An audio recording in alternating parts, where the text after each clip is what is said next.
Hello மக்களே, welcome to middle class gully cricketers. Hello Prasad bro, hello Revanth bro. So ஆக்சுவலாக hello. இன்னைக்கு வந்துட்டு பார்த்தீங்கன்னா ஃபர்ஸ்ட் ஓடியோட ரிவ்யூக்கு வந்திருக்கோம். இந்தியா வந்துட்டு ரொம்ப காம்ப்ரிஹென்சிவாக ஈஸியாக வின் பண்ணிட்டாங்க. ஆக்சுவலாக கில் வந்துட்டு ஒரு 87 ஆஃப் 95 சம்திங், ஒரு நல்ல knock, sensible knock with Shreyas Iyer played really well. ரொம்ப சூப்பராக ஆடினாரு. இனிஷியலாக அந்த 2 விக்கெட் போன உடனே வந்துட்டு ப்ரெஷர் ஆகாம நல்ல கேம் எடுத்துட்டு போனாங்க 2 பேரும். அண்ட் பவுலிங் சைடும் வந்துட்டு பார்த்தீங்கன்னா ஹர்ஷித் ராணா பவுல் ரியலி வெல், சூப்பராக போட்டாரு. அண்ட் ஜட்டு என்ன சொல்றது, லைக் ஒரு மாதிரி கேட் ஆன் த வால் மாதிரி இருந்தது அவரோட பொசிஷன் இந்தியா டீம்ல. பட் இன்னைக்கு அவரோட பெர்ஃபார்மன்ஸ்க்கு அப்புறம் அவரோட பிளேஸை சீல் பண்ணிட்டாரு. இங்கிலாந்து ஆக்சுவலா நல்லா ஆரம்பிச்சாங்க. ஃபர்ஸ்ட் வந்துட்டு பாத்தீங்கன்னா ஒரு நல்ல ஒரு ஸ்டார்ட் கொடுத்தாங்க, வந்துட்டு ஒரு குயிக் ஃபயர் அடிச்சிட்டு இருந்தாங்க. ஹர்ஷித் ராணாவே பாவம் போட்டு பொழந்துட்டாங்க. பட் ஆனா இப்ப ஒரு நல்ல கம்பேக் அங்கிருந்து. எல்லாமே பவுலிங் டிபார்ட்மெண்ட் பொறுத்த வரைக்கும் எல்லாம் நல்லா போட்டாங்க. எக்ஸப்ட் ஹர்ஷித் ராணா மட்டும் கொஞ்சம் வந்துட்டு எக்ஸ்பென்சிவா இருந்திருக்காரு. அண்ட் குல்தீப் யாதவ் கொஞ்சம் 9.4 overs 53 ரன்ஸ் கொடுத்திருக்காரு. ஹர்திக் பாண்டியா மட்டும் விக்கெட்லெஸ்ஸா போயிட்டாரு. மற்றபடி எல்லாம் நல்லா என்ன சொல்றது, ஆளுக்கு ஒரு விக்கெட்டுங்கிற மாதிரி எடுத்துக்கிட்டாங்க. Rana and Ravindra Jadeja shared 3 wickets each. And பேட்டிங்லுமே வந்துட்டு அக்சர் பட்டேலோட கான்ட்ரிபியூஷன் நல்லா இருந்தது. ஸோ பிரசாத் ப்ரோட ஸ்டார்ட் பண்றேன். பிரசாத் ப்ரோ, மேட்ச் பாத்தீங்களா? எப்படி போச்சு? உங்களுடைய இனிஷியல் தாட்ஸ் என்ன? So initial thoughts was a very good toss win for the Indian team அப்படின்னாங்க. ஏன்னா ரெண்டு டீமே இந்தியா வாண்டட் போல் இல்ல, ஃபர்ஸ்ட் ஆக்சுவலா அண்ட் டாஸ் அவங்க தான் வின் பண்ணாங்க. இங்கிலாந்து தான் டாஸ் வின் பண்ணாங்க. இங்கிலாந்து டாஸ் வின் பண்ணி பேட்டிங்னு சொன்னாங்க. இந்தியா வந்துட்டு ஆமா நான் டாஸ் ஜெயிச்சிருந்தா பவுலிங் தான் எடுத்திருப்பேன் Rohit. So I meant that வேனா ரெண்டு டீமே டாஸ் அந்த விக்கெட் போச்சு. And I think Axar Patel played a very good ரோல்னு நினைக்கிறேன். ஏன்னா நான் ஏன் அவருக்கே மேன் ஆஃப் த மேட்ச் கொடுக்க மாட்டேங்கிறாங்க எனக்கு கண்டிப்பா தெரியல. அது அப்புறம் பேசுவோம். பட் டு பி ஸ்டார்டட் நான் ஆஃபீஸ் தான் இருந்தேன். ஸோ அப்போ பயங்கரமான ஒரு ஸ்டார்ட். அந்த சால்ட் அண்ட் டக்கெட் பயங்கரமா டமால் டெமில் அடிச்சாங்க.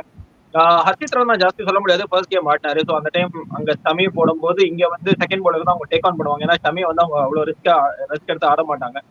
ஸோ ஆப்வியஸ்லி ஹர்ஷித் ராணா எடுத்தாங்க. பட் அந்த he ended up taking 3 wickets. அதுவும் ஒரு நல்ல சைன் தான். எனக்கு அந்த எஸ்எஸ்பி ஜெய்ஸ்வால் கேட்ச் பிடிக்கும் போது இந்த டிராவல் ஸ்டேட் ரோஹித் சர்மா கேட்ச் பிடிச்சதான் அப்படியே மைண்ட்ல போச்சு. ஸோ அதே இது எல்லாமே ஒரே மாதிரி இருந்தது. அது ஒண்ணு. ஸோ அதான் 1 wicket brings 2. ஸோ அது ஒரு சம ஃபீல்டிங் பை ஸ்ரேயஸ் ஐயர். ஏன்னா அந்த பிலிப் சால்ட் விக்கெட் எடுத்தோடனே ஒரு டமால் டிவி பயங்கரமா ஆடிட்டு இருந்தாரு. விட்டா செஞ்சுரி அடிச்சிருப்பாரு. பட் அந்த மொமெண்டம் பிரேக் பண்ணது ஒரு நல்ல விஷயம் தான். அதே மாதிரி அக்சர் பட்டேலும் சொல்லணும். ஏன்னா அவர் bowling 7 overs 38 runs 1 wicket gem, அதெல்லாம் கோல்டு. அண்ட் ஆல்சோ அந்த விக்கெட் பாத்தீங்கன்னா ஜாஸ் பட்லர் 52 of 67 சூப்பர் ஆடிட்டு இருந்தாரு Jos Buttler. He was middling all the deliveries. அதனால தான் சொல்றேன், அவர் விக்கெட்டும் எடுத்தாரு. ஒரு பேக் டு பேக் விக்கெட். அந்த இன்ஃபார்ம் ஸ்ரேயஸ் ஐயர் அவுட் ஆன உடனே Axar Patel came to bat. ஏன்னா அக்சர் பட்டேல் வரும்போது pitch was not easier to bat. ஏன்னா அவங்க பயங்கரமா திருப்பிட்டு இருந்தாங்க. அந்த பெத்தல்னு ஒருத்தர் இருக்காரு, சூப்பரா நல்ல ஒரு பவுலர். 21 வயசு தான் இருக்கு. நல்ல பவுலர், நல்லா டவுன் ஒரு 50 அடிச்சாரு. நல்லா திருப்புறாரு. அந்த மாதிரி அந்த ஐபிஎல் எல்லாம் ஒரு பயங்கரமா வாங்குவாங்க. இந்த தடவை ஐ திங்க் ஆர்சிபி யாரோ வாங்கிருக்காங்கன்னு நினைக்கிறேன். டவுன் தி லைன் ஒரு நல்ல அசெட்டா இருப்பாங்கன்னு நினைக்கிறேன். செம்மையா திருப்புறாரு பால். இங்க பிச்சா அப்படி போறது. So he'll be a great asset to the IPL அப்படின்னு தான் நினைக்கிறேன். But overall very comprehensive performance. Shreyas Iyer நல்லா ஆடினாரு. அண்ட் இதுல இருந்து முடிவு பண்ணிட்டாங்க. சோ இப்ப விராட் கோலி வந்துட்டாருன்னா சுப்மன் கில் நம்பர் 1 ஓப்பனிங் இறக்க வச்சு ஸ்ரேயஸ் ஐயர் ஆடுவாரு. And also Virat Kohli, Shreyas Iyer, KL ராகுல். ஸோ அந்த காம்பினேஷன் தான் ஆட போறாங்க. Overall very good comprehensive victory for team India. எனக்கு தெரிஞ்சு Axar பட்டேலுக்கு man of the match கொடுத்துருக்கலாம். ஏன்னா 7 overs 38 runs 1 wicket and 52 runs crucial partnership with Shubman Gill. But cricket is always a batsman கேம்னால அது மாதிரி போயிடுச்சு. இல்ல, ஆக்சுவலா இன்னைக்கு வந்துட்டு ஸ்ரேயஸ் ஐயர் ஆடுறதா பிளான் இல்ல. சோ அப்படி இருந்திருந்தா மேபி விராட் கோலி வந்துட்டு ஸ்ரேயஸ் ஐயர் பிளேஸ்ல ஆடி இருப்பாரு, ஜெய்ஸ்வால் டெபியூ பண்ணிருப்பாரு. சோ நம்பர் 1 கில், நம்பர் 2 கோலின்னு வந்திருப்பாங்க போல. ஏன்னா ஸ்ரேயஸ் ஐயர் வந்துட்டு போஸ்ட் மேட்ச்ல தான் வந்துட்டு கன்ஃபார்ம் பண்ணாரு, இந்த மாதிரி எனக்கு தெரியாது, நான் ஃபர்ஸ்ட் ஒன்டேலயே இல்லைன்னு, ஐ மீன் இருப்பேன்னு. அண்ட் விராட் கோலியோட இன்ஜுரினால வந்துட்டு ஆக்சுவலா இதுவாயிடுச்சு. அண்ட் அதுவுமே ஒரு லைட்டர் நோட்ல வந்துட்டு என்ன சொல்றது, யாருமே வந்துட்டு பெரிய எக்ஸ்பெக்டே பண்ணல. டக்குனு விராட் கோலி டீம் ஷீட்ல இல்லைன்னு உடனே ஒரு மாதிரி இருந்துச்சு. Okay, going to Revanth. Match பத்தி நிறைய பேசிட்டோம். நீங்க என்ன நினைக்கிறீங்க? உங்களோட இனிஷியல் தாட் சொல்லுங்க ரேவந்த். லைக் அதான் எனக்கு ஃபர்ஸ்ட் ஒரு மாதிரி ஷாக்கா தான் இருந்துச்சு. விராட் கோலி இல்லையா, லைக் அந்த ஒரு இது மட்டும் தான் இருந்துச்சு தவிர ஃபர்ஸ்ட் இங்கிலாந்து பேட்டிங் லைன்ல இருந்தே நான் வரேன். லைக் அவங்க ஃபர்ஸ்ட் T20 மாதிரி டக்கு டக்குன்னு ஆடிட்டு போயிட்டாங்க. யாரு இவங்க பென் டக்கெட்டும் ஆடிட்டு போயிட்டாங்க. ஸோ நான் என்ன நினைச்சேன்னா, ஜோ ரூட் வந்திருக்கிறது ஒரு வேல்யூ ஆடா இருக்கும்னு நினைச்சேன் இங்கிலாந்து டீமுக்கு. ஆனா அவர் 17 ரன் 31 பால் அவர் ஒரு நாக் ஆடிட்டு அவருக்கு ரொம்ப சுமாரான நாக் அவர் ஸ்டாண்டர்டுக்கு அதை ஆடிட்டு அவர் போயிட்டாரு. ஸோ லைக் நிறைய பேட்டிங் லைனப் நல்லாவே இருந்தது. ஸோ ஆனால் அது கரெக்டா அவங்க ஒரு 50 overs மேட்சுக்கு விளையாடுற மாதிரி அந்த டீம் இல்லை ப்ரோ. நீங்க சொல்ற நிறைய பிளேயர்ஸ் பாத்தீங்கன்னா 20 ஓவர்ஸ்ல வந்து அக்ராஸ் தி குளோபல் வந்து நிறைய நல்லா பண்ணிட்டு இருக்கவங்க தான் அந்த டீம்ல மேக்ஸிமம் இருக்காங்க. 50 ஓவர் ஆடுறது தெரிஞ்ச ஒரே பிளேயர் ஜார்ஜ் பட்டல் மட்டும் தான் இப்ப இருக்கிற ஸ்குவாட்ல இருக்காரு. மத்தவங்க எல்லாருமே வந்து பாத்தீங்கன்னா 20 ஓவர்ல ஷார்ட்டர் ஃபார்மட்ஸ்ல நல்லா விளையாடுற பிளேயர்ஸ் தான். ஸோ அதனால வந்து பாத்தீங்கன்னா சால்ட் வந்து 43 of 32, யாரு இன்னும் பென் டக்கெட் வந்து அவரு 32 of 29 அவுட் ஆயிட்டாரு. ஸோ லைக் அந்த லாங் இன்னிங்ஸ் எடுத்துட்டு போயிருக்கணும். அவங்களே ஒரு 25 ஓவர் வரைக்கும் நின்று இருந்தாங்கன்னா ஸ்ட்ரைட்டாவே வந்து இங்கிலாந்துக்கு வந்து இது அட்வான்டேஜா போயிருக்கும். நிறைய பேர் லைக் சுத்தமா அவங்க இங்கிலாந்தோட பேட்டிங் லைனப் வந்து அங்கதான் அவங்க விட்டுட்டாங்கன்னு நினைக்கிறேன். ஸோ அதுக்கப்புறம் ஜார்ஜ் பட்லரும் பென் டக்கெட்டும் பெத்தல் அவங்க 2 பேர் தான் ஒரு 50 ஆட் பார்ட்னர்ஷிப் 50 ஈக்குவல் 2 பேர் அடிச்சாங்க. மற்றபடி Liam Livingstone blunder failure like number அவர் அடிச்சே ரொம்ப நாள் ஆகுது. அவர் எந்த லீக்ல எப்ப அடிச்சாருன்னு எனக்கு ஞாபகம் இல்லை. கடைசியா கொஞ்ச நாளைக்கு முன்னாடி எப்பயோ ஒரு மேட்ச்ல ஸ்டார் கூட ஒரு 28 ரன் அடிச்சாரு ஒரு ஓவர்ல கடைசியில. எனக்கு தெரிஞ்சு அதுக்கப்புறம் அவருக்கு பால் எப்ப பேட்ல படிச்சுன்னு எனக்கு தெரியவே இல்லை. ஆர்சிபி வேற 8 கோடி ரூபா கொடுத்து எடுத்திருக்காங்க. அதான் கடைசியில ஜோஃப்ரா ஆர்ச்சர் வந்து ஒரு 21 ரன் அடிச்சாரு. So coming to India batting வந்து already like Rohit Sharma down face இன்னும் அப்படியே தான் இருக்கு. ஏன்னா லைக் நியூசிலாந்து சீரீஸ்ல இருந்தே அவருக்கு வந்து பாத்தீங்கன்னா ஒரு ஆஸ் அ கேப்டனா ஆஸ் அ பேட்ஸ்மேனா வந்து பாத்தீங்கன்னா எதுவுமே நல்லா போகல. ஸோ அது அப்படியே ரஞ்சி வந்து விளையாண்டாரு. ரஞ்சிலையும் அவர் அவுட் ஆயிட்டாரு. ஸோ இப்பயும் 2 ரன் ஆஃப் 7 பால். ஏன்னா இந்தியா வின் பண்ணதுனால அது வந்து பெருசா நமக்கு தெரியல. ஸோ லைக் கமிங் டு ஸ்ரேயஸ் ஐயர் வந்து லைக் 2023 வேர்ல்டு கப் அப்புறம் வந்து கொஞ்சம் பிரேக் எடுத்துட்டு வெளில வந்தாருமே கூட ஒரு குரூஷியல் 57 of 39 அடிச்சாரு. ஸோ லைக் இந்தியாவோட clean performance like as usual like கில்லு மேல என்ன கிரிட்டிசிசம் வச்சாலும் நான் வந்து ஓடிஐல நான் ஒரு பெஸ்ட் பிளேயர் லைக் நான் வந்து என்னோட ரெக்கார்ட்ஸ் எடுத்து பாருங்க அப்படின்ற மாதிரி அவரும் அடிச்சுட்டா. அவரும் நல்லா விளையாண்டாரு. லைக் அக்ஷர் பட்டேலோட இன்னிங்ஸ் எனக்கு ரொம்ப குரூஷியலா தோணுச்சு. லைக் கடைசியில் அவர் அவுட் ஆன பால் பாத்தீங்கன்னா செம டர்ன் ஆச்சு. 65 கிலோமீட்டர்ல ஃபிளை பண்ணி போட்டாரு. செமையா வாங்கிட்டாரு. பேட்டுக்குள்ள போயிடுச்சு.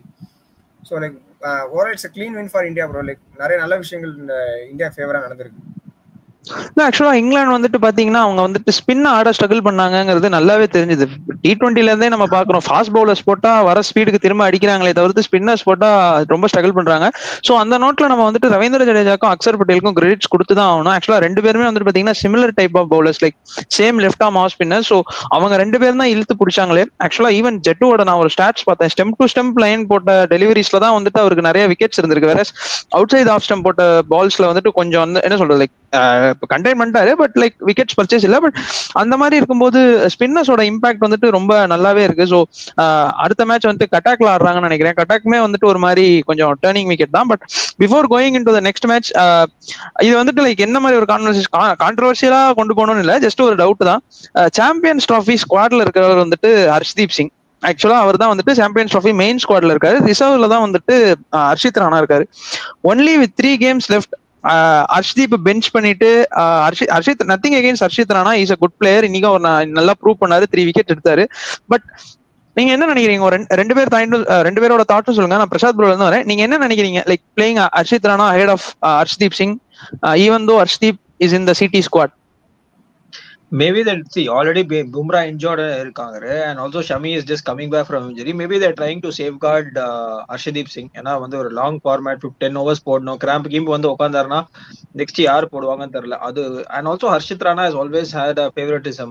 ஏன்னா நிறைய பேசஸ் இருக்காங்க. முகேஷ் குமார்லாம் வந்து is a very good fast bowler. அவர்லாம் எங்கன்னே தெரியல. நவ்தீப் சைனி அவங்கலாம் என்ன ஆனாங்களே தெரியல. எல்லாத்தையுமே ஹர்ஷித் ராணா ஒரு காலத்துல நட்ராஜன் எப்படி பீக் பண்ணிட்டு இருக்காரோ அந்த மாதிரி இப்போ ஹர்ஷித் ராணா பீக் பண்ணிட்டு இருக்காரு. Hopefully he stays there for a very long time. So அதுதான் என்ன நினைக்கிறீங்க? சொல்லுங்க. So அதுதான் I don't know bro. Maybe I have not given that thought, but I feel this may be one of the reasons. ஏன்னா already Bumrah ஆடுவாரான்னு தெரியல. And இப்போ வந்து இவரும் இன்ஜூர் ஆயிட்டாருன்னா ஷமி புதுசா வந்திருக்காரு. மேபி ஒரு opportunity for a youngster to peak அவ்வளவுதான். So maybe அது ஒரு வாய்ப்பா இருக்கலாம். ஸோ மற்றபடி I don't know. Maybe okay Revanth நீங்க என்ன நினைக்கிறீங்க playing Harshit Rana ahead of Harshdeep? First slight favouritism என்ன, அந்த கம்பீர் கூட அந்த கேகேஆர்ல இருந்த பாண்ட் வந்து கண்டிப்பா அதனால ஒரு இருக்கும். ஸோ ரெண்டாவது பிரசாத் ப்ரோ சொன்ன மாதிரி தான் பும்ராவும் இல்லை. லைக் பும்ராவுக்கு வந்து பயங்கரமான ஒர்க் லோடு கொடுத்துட்டாங்க. ஏன்னா அவர் ஸ்பீடாகவே சொல்லிட்டாரு. ஃபர்ஸ்ட் ஒரு 4-5 மேட்ச் ஐபிஎல்லே கூட விளையாடினாலும் கூட நீங்க ஆச்சரியப்படாதீங்க. அந்த அளவுக்கு அவர் ஒர்க் லோடு கொடுத்து அவர் ரொம்ப ஸ்ட்ரெயின் ஆயிட்டாரு. அப்படிங்கிறதுனால ஹர்ஷதீப் சிங்கா சேவ் பண்ணி வச்சுட்டு லைக் நீ இது 3 மேட்ச் சீரிஸ் தான், இது ஒன்றும் லைக் ரொம்ப ஒரு சீரியஸா பார்க்காம லைக் ஹர்ஷித் ராணா ஆல்ரெடி நல்லா பண்ணியிருக்காரு வேற. ஸோ டெஸ்ட் மேட்ச்ல கூட நல்லா பண்ணாரு. லைக் ஃபர்ஸ்ட் டெஸ்ட் மேட்ச் வின்னிங்ல கூட நல்லா தான் போலிங் போட்டாரு. So considering that like okay ஒரு சான்ஸ் கொடுக்கலாமே அப்படின்னு சொல்லிட்டு கொடுத்துருப்பாங்கன்னு தோணுது. மற்றபடி இல்ல ஆக்சுவலா நான் பாயிண்டா இருக்குமோ இல்ல it's not a debating point, but just எனக்கு தோணுச்சு லைக் மேட்ச் பார்த்தப்ப வந்து ஒரு ஹைன் சைட்ல பார்த்தப்ப லைக் ஸ்குவாட்ல இருக்காரு ஹர்ஷதீப் சிங். மேபி இல்ல நம்ம என்ன பேசிக்கிட்டோம்னா இந்தியாவுக்கு வந்துட்டு லாஸ்ட் கேலண்டர் இயர்ல இருந்ததே 3 ஒன்டேஸ் தான். ஸோ அதை வச்சு அண்ட் இந்த ஜான் மந்த் நடக்கிற இந்த 3 ODIs தான் வந்துட்டு குரூஷியலா இருக்கும் சிடிக்குன்ட்டு நம்ம சேனல் ஸ்டார்ட் பண்ண டைம்ல பேசிக்கிட்டோம். ஸோ அப்படி இருக்கும்போது மேபி லைக் ஒரு 2 மேட்ச் வந்துட்டு ஃபர்ஸ்ட் இனிஷியலா ஆட விட்டுட்டு 3rd மேட்ச் வந்துட்டு ரெஸ்ட் கொடுத்துருக்கலாமோ. ஜஸ்ட் ஒரு இது வந்துட்டு எதுவும் கான்ட்ரவர்சி இது பண்றது அப்படியே டிபேட்டுக்கு இருக்க போறதுன்னு இல்லை, பட் ஜஸ்ட் தோணுச்சு, இதான் தோணுச்சு. பட் யா ஃபைன், அக்ரி பண்ற மாதிரி தான் இருந்துச்சு நீங்க 2 பேர் சொன்னதும். Like injury concerns and Harshit Rana playing well, அந்த ரித்தம்ல அவங்களை ஆட வச்சிருப்பாங்க, நான் லைக் அக்செப்ட் பண்ணிக்கிறேன். அண்ட் இந்தியா பேட்டிங் பத்தி 2 பேர் என்ன நினைக்கிறீங்க? டாப் ஆர்டர் ஃபெயிலியர் ஆக்சுவலா வந்துட்டு like once upon a time அந்த டாப் ஆர்டர் தான் சேவ் பண்ணிட்டு இருந்துச்சு. பட் இப்போ வந்துட்டு பாத்தீங்கன்னா அந்த நம்பர் 3 அண்ட் நம்பர் 4 ஸ்லாட்ஸ் ஒரு மாதிரி சீல்டா இருக்கு. With Virat Kohli coming in இன்னும் கொஞ்சம் பூஸ்ட் ஆகும்னு சொல்லலாம். Hopefully he'll come back stronger next match Virat Kohli. And இப்ப திரும்ப வந்துட்டு பாத்தீங்கன்னா அந்த KL ராகுல் அந்த இது வந்துட்டு லைக் பொசிஷன் மாறினது பத்தி என்ன நினைக்கிறீங்க? லைக் அவர் இன்னும் மேல ஆடணுமா இல்ல இதே டவுன்ல ஆடலாமா? இல்ல KL ராகுல் வந்து ஒரு ஐ don't no bro, he started as an opener, அப்புறம் 1 டவுன் ஆடினாங்க, அதுக்கப்புறம் விக்கெட் கீப்பர் பேட்ஸ்மேன் டிராவிட் வந்து அவர் வேற மாதிரி யூஸ் பண்ணிட்டு இருந்தாரு. சோ அது எப்படின்னே தெரியல. Maybe Gambhir is somebody who is preferring for a left hand right hand combination நினைக்கிறேன். ஏன்னா Axar played a very crucial knock and also அவங்க இவரு ஸ்ரேயசர் அவுட் ஆன உடனே பால் பயங்கரமா திரும்பிச்சு. நியூசிலாந்து இங்கிலாந்து போலர்ஸ் பயங்கரமா திருப்பினாங்க. அந்த அதீல் ரஷீத் தான் பயங்கரமா போட்டாரு ஆக்சுவலி. சோ அப்ப வந்து டு பிரேக் த மொமெண்டம், அதனாலதான் வந்து மேபி அவங்க ஒரு லெஃப்ட் ஹேண்டர் அவுட் ஆயிருந்தா அங்க ஒரு ரைட் ஹேண்டர் வந்திருப்பாரு. So Gambhir is more working on left right combinations தான் நினைக்கிறேன். அண்ட் பி வந்து துபாயிலும் வந்து சிமிலர் கைண்ட் ஆஃப் பிச்சஸ் தான் இருக்கும் போறது. Like it's not going to be a pacey wicket. அதனாலதான் அவங்க இந்த மாதிரி நாக்பூர்ல ஆடுறாங்க, கட்டாக் ஆடுறாங்க. சோ ஒரு மாதிரி இது ஸ்பின்னர் அண்ட் ஒரு மாதிரி ஸ்லாகி பிச்சஸ்ல தான் ஆடுறாங்கன்னு நினைக்கிறேன். சோ அதனாலதான் இருக்கு. KL ராகுல் is a great batsman, wicket கீப்பிங்லயும் பயங்கரமா ப்ரூவ் பண்ணிட்டாரு. So he will definitely come handy ன்னு நினைக்கிறேன். சாரி நீங்க ஏன்னா இப்போ ஆஸ்திரேலியாவோடயே வந்து ஒரு ஆஸ்திரேலியாவோட ஃபர்ஸ்ட் மேட்ச் 2023 வேர்ல்ட் கப்ல KL ராகுலும் அந்த ஐ திங்க் இந்த விராட் கோலி தான் வந்து சேவ் பண்ணி கொடுத்தாங்க. And he has a great temperament also. இன்னைக்கு ஏதோ அன்லக்கி அவுட் ஆயிட்டாரு. But coming down the line, I think he's a better batsman at any number. And I think India is going with a very good approach. ஏன்னா இப்போ ஸ்ரேயஸ் Iyer out ஆன உடனே அந்த the way Akshar batted, the way Shubman Gill batted, it's great. ஏன்னா இப்போ ரோஹித் சர்மா வந்து ஒரு மாதிரி வயசாயிடுச்சு, is not in his best of its form. Okay, we have the respect for him. 2024 world cup win பண்ணி கொடுத்தாரு, T20 வேர்ல்ட் கப். ஸோ அந்த கிராட்டிடியூட்னால இவ்வளோ டீம்ல இருக்காரு despite very bad performances. Maybe Champions Trophy will be his last tournament as a captain நினைக்கிறேன். அது வரைக்கும் அவர் இருந்து எனிவே நம்ம என்னதான் டிராப் பண்ண சொன்னா அது not going to drop Rohit Sharma. இருக்கிற அவர் அடிச்சா லாபம், இல்லாட்டி these people are always there to take over and India's next gen is in a very safe hands. Next gen of cricketers in a very safe hands. So அது வரைக்கும் விட்டுட்டு போயிட்டு இருந்தா எனக்கு ஒண்ணுமே இல்லை. ரோஹித் சர்மா வந்து இந்த 2023 வேர்ல்ட் கப்ல எப்படி ஆடினாரோ அது மாதிரி ஒரு 50% ஆடினா கூட போதும் எனக்கு சாம்பியன்ஸ் ட்ராஃபில India will win the cup. So that's my point. Okay, coming to Revanth, நீங்க என்ன நினைக்கிறீங்க? லைக் இந்தியா வந்துட்டு லைக் இந்த அப்ரோச் எடுத்துட்டு போனது எப்படி இருந்தது? லைக் 2 விக்கெட் போன உடனே சுப்மன் கில் பாத்தீங்கன்னா அவர் கொஞ்சம் ஸ்டே பண்ணிக்கிட்டாரு. ஸ்ரேயஸ் ஐயர் வந்துட்டு அந்த அக்ரெசிவ் இன்டென்ட் எடுத்துட்டு ஒரு பாசிட்டிவா ஆடினாரு. நீங்க என்ன நினைக்கிறீங்க? லைக் அடுத்து விராட் கோலி வந்தா டீம்ல என்ன சேஞ்ச் ஆகும்? யாரை எடுத்துட்டு யார விராட் கோலியை கொண்டு வரலாம் நீங்க நினைக்கிறீங்க? எனக்கு தெரிஞ்சு கண்டிப்பா இவங்கெல்லாம் ஸ்ரேயஸ் இல்லைக்கு எனக்கு ஒன்றும் புரியல. இப்போ இருக்கிற பேட்டிங் லைன்அப்ல எனக்கு என்ன தோணுதுன்னா, ஒன்னே ஒன்று லைக் ரோஹித் சர்மாவோட ஃபார்ம் இதே மாதிரி கண்டினியூ ஆச்சுன்னு வைங்களேன், சாம்பியன்ஸ் ட்ராஃபில இதே மாதிரி ஃபெயில் ஆனார்னா கண்டிப்பா அவர் மேல ஹையா இன்னும் பயங்கரமா கிரிட்டிசிசம் வைக்க ஆரம்பிச்சிருவாங்க. லைக் கேப்டன் கண்டிப்பா விளையாண்டே பர்ஃபார்மன்ஸ் பண்ணியே ஆகணும், சாம்பியன்ஸ் ட்ராஃபி மாதிரி ஒரு இதுல வந்து நீங்க பண்ணியே ஆகணும் அப்படின்னு சொல்லிடுவாங்க. ரெண்டாவது KL ராகுலை பொறுத்த வரைக்கும் இல்ல, அவர் இஷ்டத்துக்கு போட்டு அவரை பொசிஷனை மாத்துறது, திடீர்னு டிராப் பண்றது, திடீர்னு T20 டிராப் பண்றது, திடீர்னு ஒன்டேல டிராப் பண்றது, திடீர்னு டெஸ்ட் மேட்ச் போய் 5 டவுன் இறக்கி விடுறது, திடீர்னு ஓப்பனிங் இறக்கி விடுறது, அவர் போட்டு அவருக்குன்னு ஒரு ஸ்டெப், ஒரு இதாம்பா அவங்க ரோல், இந்த ஃபார்மேட்ல இப்படிதான் விளையாட போறேன்றது ஒரு தெளிவே இல்லாத, அவருக்கு ஒரு கொஸ்டினே ஃபிக்ஸ் பண்ணாத ஒரே பிளேயர் எனக்கு தெரிஞ்சு அவர் ஒருத்தர் தான். மத்தவங்க எல்லாம் தெளிவா இருக்காங்க. ஹர்திக் பாண்டியா நாலு டெஸ்ட் மேட்ச் தான் எனக்கு இன்ஜுரி கன்சர்ன்ஸ்னால அவர் விளையாட அவரும் இல்ல, சூரியகுமார் யாதவும் டெஸ்ட் இல்ல, இவர் ஒருத்தர் தான் லைக் எந்த இடத்துல எப்படி போட்டாலும் அதுக்கு ஆடிட்டு இருக்காரு. ஸோ எனக்கு தெரிஞ்சு லைக் அவரோட ரெக்கார்ட்ஸ் பாத்தீங்கன்னா மிடில் ஆர்டர், நீ ஸ்டார் ஸ்போர்ட்ஸ்லயே போட்டு காமிச்சாங்க, லைக் அந்த மிடில் ஆர்டர்ல விளையாடும் போது அவரோட ஆவரேஜ் 57 இருக்கு. லைக் அவரோட ஸ்கோரிங் ரன் பர்சன்டேஜும் அதிகமா இருக்குன்றதுனால எனக்கு தெரிஞ்சு அவரு இப்ப இருக்கிற கரண்ட் பேட்டிங் செட்டப் லைனப்புக்கு அவர் மிடில் ஆர்டர் விளையாடுறது நல்லதுதான் எனக்கு தோணுது. ஓகே, நான் ஆக்சுவலா என்ன நினைக்கிறேன்னா அடுத்த மேட்ச் ஜெய்ஷ்வாலை எடுத்துட்டு அங்க கோலியை ஃபிட் பண்ணிட்டு கில்ல ஓபன் பண்ண வைப்பாங்கன்னு நினைக்கிறேன். ஏன்னா ஸ்ரேயஸ் ஐயர் மேல இப்ப நீங்க கண்டிப்பா அதுதான் பிரபு இருக்கும். Sorry to interrupt. ஜெய்ஸ்வால் கண்டிப்பா ஒரு பேக்கப் ஓபனர் தான். ஏன்னா சாம்பியன்ஸ் இது வேர்ல்ட் கப்லயே பாத்துட்டோம். சோ ஜெய்ஸ்வால் கண்டிப்பா ஆட விட மாட்டாங்க.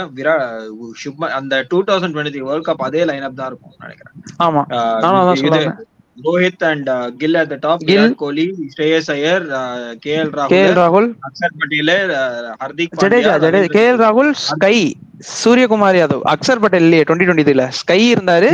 ஸ்கைக்கு அப்புறம் அக்சர் பட்டேல். நான் இன்னொரு ஃபேக்ட் சொல்லிட்டா, இது ஒரு மாதிரி நான் நினைச்சிட்டு இருந்தது சொல்லணும்னு சொல்லிட்டு, அந்த 2023 வேர்ல்ட் கப் ஃபைனல் மட்டும் அக்சர் பட்டேல் ஆடி இருந்தாருன்னா வேற மாதிரி இருந்திருக்கும் கேம், இந்தியா வின் பண்ணிருக்கும்.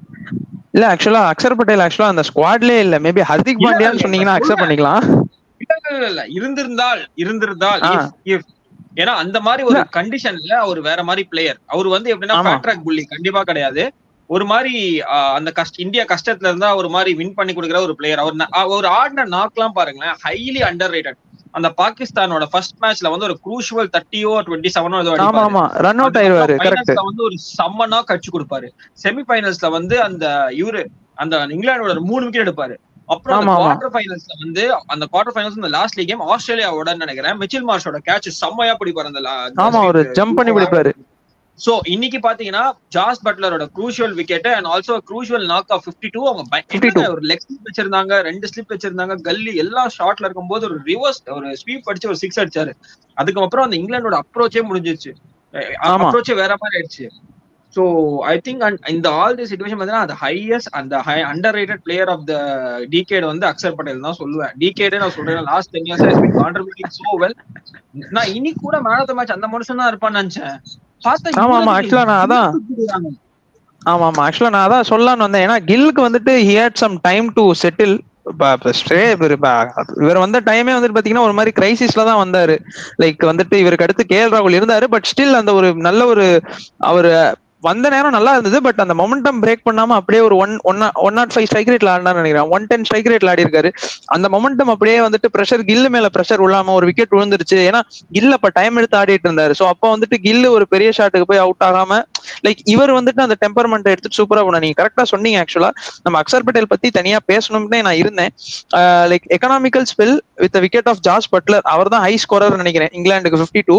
அவரோட விக்கெட் பிளஸ் ஒரு 47 பால் 52. மேபி இது ஆக்சுவலா இது லைக் கில்லுக்கு எகெயின்ஸ்டா பேசுற மாதிரி இருக்கும். நத்திங் எகெயின்ஸ்ட் கில் நல்லா தான் பண்ணாரு. பட் இந்த செட்டப்ல லைக் வின்னிங் கான்ட்ரிபியூஷன் பாத்தீங்கன்னா வித் பேட் அண்ட் பால் அவர் பண்ணியதுனால மேபி நானுமே அதான் நினைச்சேன், man of the match like Axar Patel கொடுக்கணும் தான் நினைச்சேன். பட் லைக் ஹூ ஸ்கோர்டு, யார் அதிகமா ஸ்கோர் பண்ணாங்களோ அவங்களுக்கு கொடுக்கணும் அப்படிங்கிற மாதிரி அந்த ஒரு இது இருந்திருக்குங்கிறனால கில்ட்ட கொடுத்துருந்தாங்க.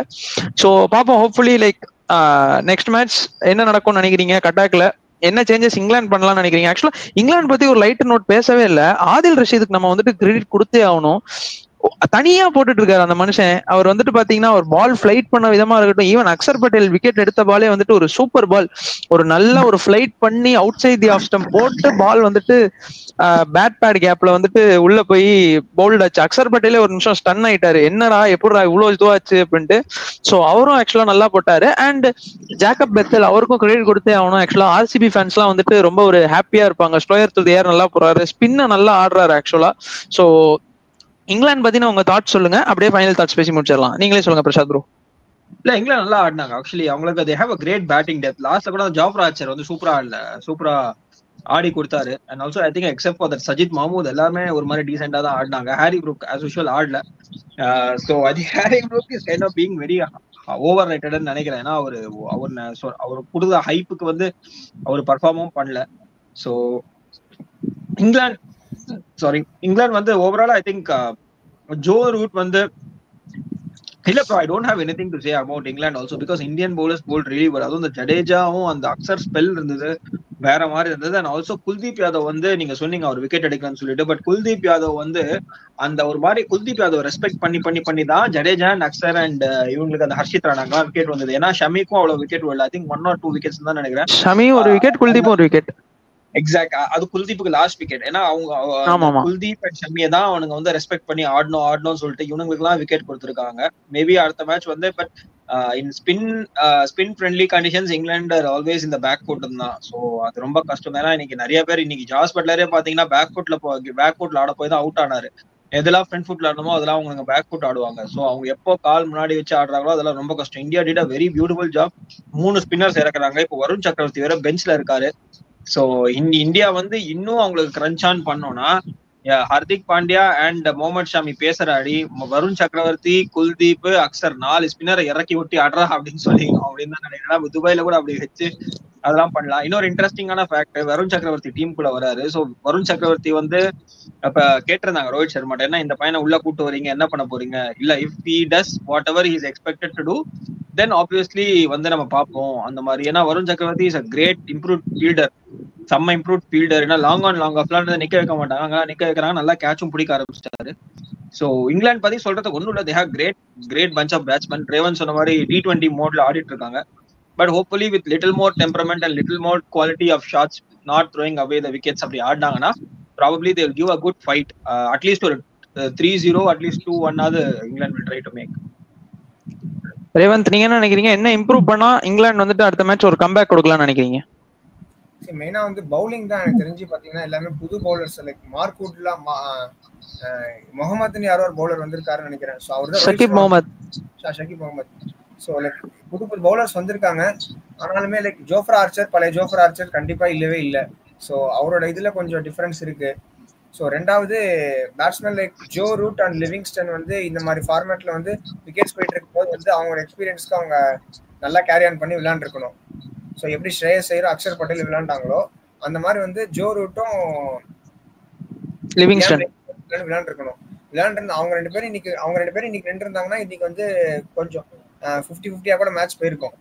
ஸோ அவங்க ரெண்டு பேரோட ஃபார்ம், அவங்க ரெண்டு பேரும் சரியா அடிக்காதனாலதான் இன்னைக்கு வந்து பாத்தீங்கன்னா மேட்ச் வந்து ஸ்ட்ரைட்டாவே இந்தியாவுக்கு போயிடுச்சு. அவங்க ரெண்டு பேரும் கொஞ்சம் நின்று ஒரு 40 ஒரு 30 அடிச்சிருந்தா கூட ஸ்ட்ரைட்டாவே இங்கிலாந்து வந்து இன்னும் கொஞ்சம் டாமினேட்டிவா இருந்திருப்பாங்க செகண்ட் இன்னிங்ஸ்ல. ஸோ அது இல்லாததுதான் எனக்கு தெரிஞ்சு அங்கதான் அவங்க மிஸ் பண்ணிட்டாங்கன்னு எனக்கு ரொம்ப தோணுது. ஸோ பட் அவங்க ரெண்டு பேருக்கு மாட்டிக்கிச்சுன்னா இன்னும் டேஞ்சரஸ் டீம் தான் அது. இல்ல, நான் என்ன நினைக்கிறேன், Indian bowlers bowl really well தான் நினைக்கிறேன். ஜடேஜா வந்து ரொம்ப ஸ்டம் போட்டாரு, அக்ஷர் பட்டேல் இவனுங்களுக்கு யார் அடிக்கிறதுன்னு தெரியல. சரி ஜடேஜாவா ஸ்பின் ஆட தெரியல ஆக்சுவலா தான். அக்ஷர் ஷார்ட்டர் நோட்ல முடிச்சாருன்னா இவரு வராரு. இருக்கிற ஒரே பவுலர் அவங்க அடிக்கலாம்னா ஹர்ஷித் ராணா மட்டும் தான், அவர் மட்டும் தான் அடிக்கிறாரு. மத்தது எல்லாருமே அவரே அடிக்க போய் விக்கெட் விழுந்துருச்சு. கடைசியில அவருக்கும் விக்கெட் விழுந்துருச்சு. எனக்கு என்னன்னா மோர் தென் டெல்லிங் இங்கிலாந்து சரியா இல்ல. I think Indian bowlers bowl really well and fielding was top. வேற லெவல்ல ஃபீல்டிங் பண்ணிட்டு இருந்தாங்க. மேபி இதெல்லாம் வந்து ஒரு good signs touch out head of Champions Trophy. ஆமா, சோ இந்த 2 வீக்ஸ்ல ஆர்மி ஐ திங்க் இன்னும் லெஸ் தென் இன்னொரு 2 மேட்ச் இருக்கு. லெஸ் தென் 10 டேஸ் தான் நினைக்கிறேன் ஆக்சுவலா. ஓகே, இன்னைக்கு 6th தானே.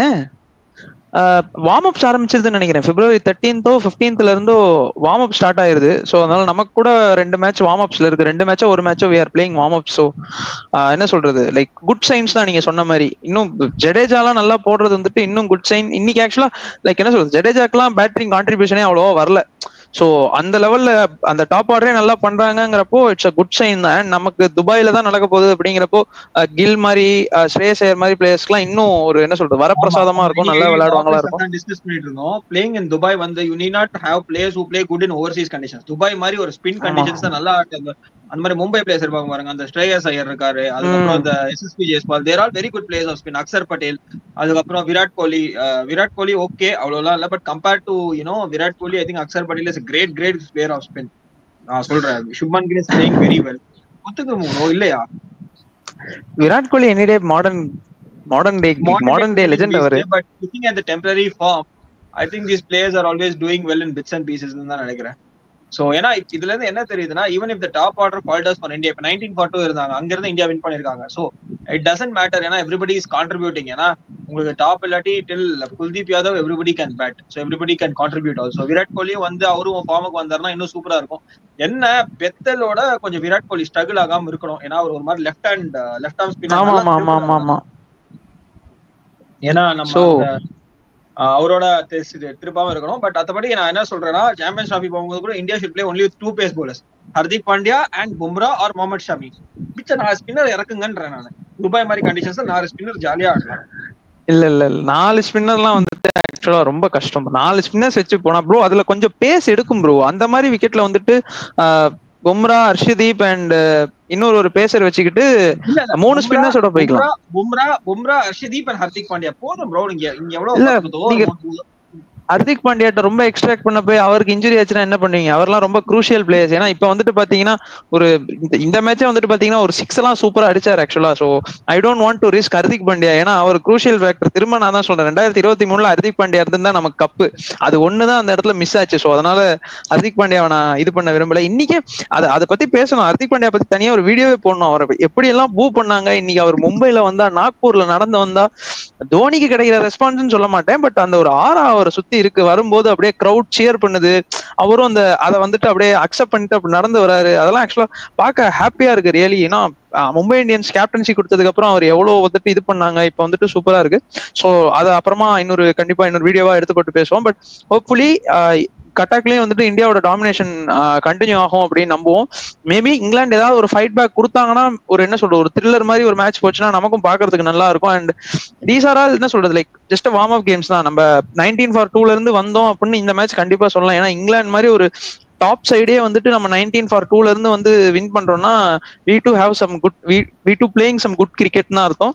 ஸோ வித் தட் நோட் நாங்க இந்த ரிவ்யூவை முடிச்சுக்கிறோம். ஹோப்ஃபுல்லி செகண்ட் மேட்சோட ப்ரிவியூல வந்துட்டு உங்களை மீட் பண்றோம். With that note me Prabhu, Revanth bro and Prasad bro signing off from you. Have a good day guys. See you soon. Bye. Thank you.